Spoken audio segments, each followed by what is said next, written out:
खुदावंद यीशु मसीह की सलामती आपके साथ हो। आज 28 अक्टूबर 2022 है। मत्ती की अंजील के आयत ब आयत तफसीरी मुतालिया को जारी रखते हुए आज हम देखेंगे 13वां बाब और उसकी 20वीं और 21वीं आयत, जिसमें यूं लिखा है, और जो पथरीली ज़मीन में बोया गया ये वो है जो कलाम को सुनता है और फिर फौर खुशी से कबूल कर लेता है, लेकिन अपने अंदर जड़ नहीं रखता, बल्कि चंद रोज़ा है। और जब कलाम के सबब से मुसीबत या जुल्म बर्पा होता है तो फिर फौर ठोकर खाता है।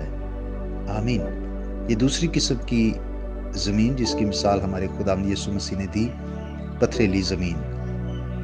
ये ऐसे लोग हैं जो कलाम को सुनते तो हैं, अपने कान बंद नहीं करते, ना उसे मुंह मोड़ते हैं, और बल्कि खुशी से कबूल भी कर लेते हैं और फौरन रद्द अमल देते हैं।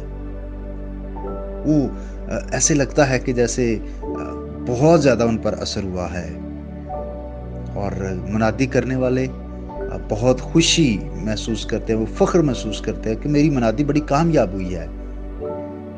लेकिन जो लोग महज हंसी खुशी कलाम को कबूल करते हैं, ये कोई अच्छी बात नहीं है। ज़रूर है कि पहले गुनाह की कायलियत हो, इंसान इस बात को महसूस करे कि हाँ मैं गुनाहगार हूँ, और उसको पछतावा हो, वो पशेमान हो, अपने गुनाहों से इकरार के बाद तौबा करे, सच्ची तौबा। ये जरूरी है। ऐसे बहुत सारे मसीही हैं जो रियाकारी से काम लेते हैं।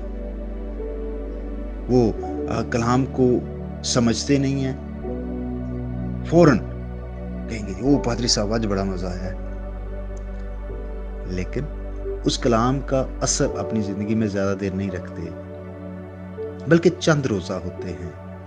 वो आखिर तक कायम नहीं रहते। वो दौड़ते तो अच्छा है, लेकिन फिर रुक जाते हैं। वजह यह है कि जब उनके ईमान के सबब से उन पर कोई मुसीबत आती है, कोई जुल्म बर्पा होता है, तो चूंकि सच्चे दिल से वो कलाम को कबूल नहीं करते, इसलिए मुसीबत या जुल्म के बायस वो उस कलाम पर अमल नहीं करते, उस कलाम से हट जाते हैं, उसको तर्क कर देते हैं, और फिर दुनिया और दुनिया ही की ख्वाहिशों में जिंदगी गुजारना शुरू कर देते हैं, क्योंकि वो जड़ नहीं पकड़ते।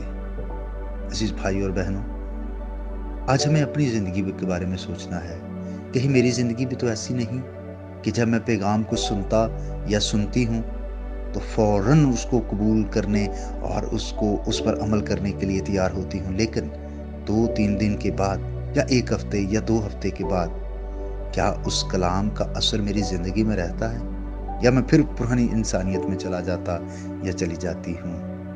ज़रूर सोचिएगा। खुदा आपके साथ हो। आइए हम दुआ करें।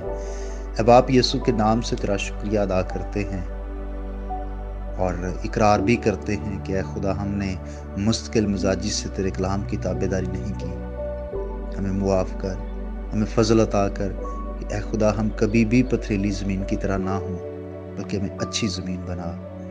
मेरी दुआ है जितने भाई बहनें इस पैगाम को सुनते हैं, इस पैगाम को दूसरों के साथ शेयर करते हैं, उनको, उनके घरानों को, उनके कारोबार को, ऐ खुदा उनकी जॉब्स में, उनकी स्टडीज़ में खुदा उनको कसरत की बरकत दे। खासतौर पर जो बीमार हैं उनकी सेहतयाबी के लिए भी दुआ गो हूँ, और दुआ करता हूँ ऐ खुदा मौसमी बीमारियों से, मौसम के बुरे असरात से और तमाम वबाओं से आप लोगों को महफूज रखना, मसीह के नाम से आमीन। मेरा नाम पास्टर बिशारत है और ये पैगाम आपको इवेंजेलिकल चर्च अटक की तरफ से भेजा गया। अब तक हमारा चैनल सब्सक्राइब नहीं किया तो अभी सब्सक्राइब करें और बेल आइकॉन को क्लिक करके हमारी लेटेस्ट वीडियोस के बारे में अपडेट जानें।